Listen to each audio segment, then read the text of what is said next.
വെറുതെ അല്ല ചിലർ മുജാഹിദാകുന്നത്. ചിന്തിക്കാൻ കഴിവില്ലാത്തവർക്കേ മുജാഹിദാകാൻ പറ്റുള്ളൂ. എന്തൊക്കെ പതില എഴുതി കൂട്ടിയത്.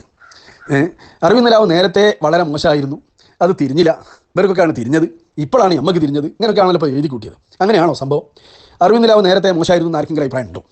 അല്ലെങ്കിൽ സ്വലാത്ത് മോശമാണ്, ദിക്റ് മോശമാണ് എന്നൊക്കെ ആരോ പറഞ്ഞിട്ടുണ്ടോ? ഇവിടെ കൊറോണ കാലഘട്ടത്തിൽ എല്ലാവരും പിന്നെ മഗ്രിബ് ഇശാന്റെ ഇടയിലൊക്കെ മോശമായ അവസ്ഥ നമുക്കറിയാം. ടി വി ഒക്കെ കാണുകയും മറ്റു സീരിയലോ മറ്റൊക്കെ കാണുന്ന അവസ്ഥയൊക്കെ ഉണ്ടായി. സമയങ്ങളൊക്കെ നല്ല കാര്യത്തിലേക്ക് വിനിയോഗിക്കട്ടെ എന്നൊക്കെ കരുതിയിട്ട് പലരും ഇങ്ങനത്തെ മജ്ലിസുകളും മറ്റൊക്കെ സംഘടിപ്പിച്ച് തുടങ്ങിയിട്ടുണ്ട്.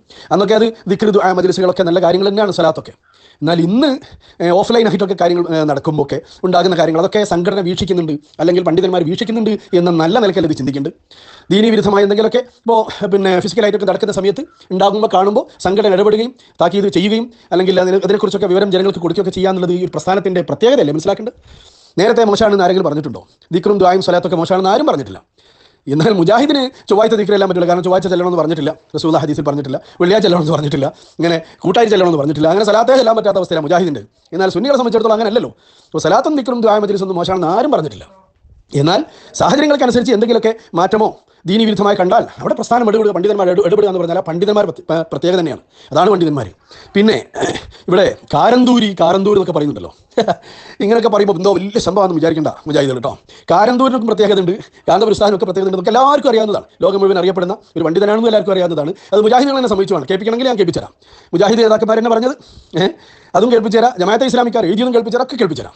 അപ്പോൾ കാരന്തൂരും മർക്കസിലും നോളേജ് സിറ്റിയിലും പണ്ഡിതന്മാരൊക്കെ ഇവിടെ ചെയ്തു കൂട്ടുന്നതും ഇവിടെ പിന്നെ രാജ്യത്തിനും സമൂഹത്തിനും എല്ലാവർക്കും ഇവിടെ പിന്നെ വിദ്യാഭ്യാസപരമായി ഉണ്ടാക്കിയ അവിടുത്തെ വിപ്ലവം എല്ലാവരും സമ്മതിക്കുന്ന കാര്യമാണ്. അതൊക്കെ ഇങ്ങനെ ഒരു ചെറിയ ടെക്സ്റ്റിൽ കൊച്ചാക്കി കാണിക്കാമെന്ന് വിചാരിച്ചാൽ വിഡ്ഢികളുടെ സ്വർഗ്ഗത്തിലാണെന്നേ അതിനെക്കുറിച്ച് പറയാനുള്ളൂ.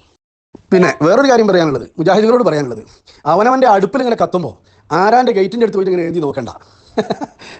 അടുപ്പിലാണല്ലോ കത്തുന്നത്. ഇപ്പോൾ തൗഹീദ് തീരുമാനമായിട്ടില്ല, ഷിർക്കും തീരുമാനമായിട്ടില്ല. പരസ്പരം അങ്ങോട്ടും ഇങ്ങോട്ടും ഓ മുശ്രിക്കാണെന്ന് ഇപ്പോൾ തമ്മിൽ മുജാഹിദ് തന്നെ പറഞ്ഞുകൊണ്ടിരിക്കല്ലേ.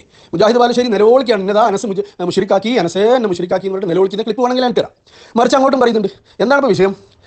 ജിന്നുകളോട് പ്രാർത്ഥിക്കാൻ പറ്റുമോ, മലക്കുകളോട് പ്രാർത്ഥിക്കാൻ പറ്റുമോ, ജിന്നും മലക്കുകളൊക്കെ അഭൗതികമാണോ ഭൗതികമാണോ എന്നൊക്കെ പറഞ്ഞിട്ട് ഇങ്ങനെ തീരുമാനമാകാതെ ഇങ്ങനെ.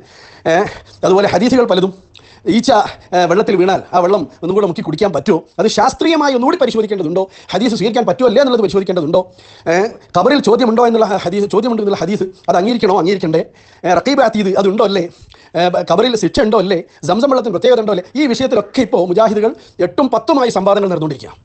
അപ്പോൾ ദീനിൻ്റെ കാര്യങ്ങളിലൊന്നും തീരുമാനമാകാതെ, പ്രത്യേകിച്ച് തൗഹീദ് ശിർക്കിൻ്റെ വിഷയത്തിൽ തന്നെ തീരുമാനമാകാതെ തല്ലുകൂടുന്ന മുജാഹിദുകൾ അടുപ്പിൽ പുകയുമ്പോൾ മറ്റുള്ളവരുടെ ഗേറ്റിൻ്റെ അടുത്ത് നോക്കി ഇങ്ങനെ എന്തി നോക്കേണ്ട ആവശ്യമില്ല.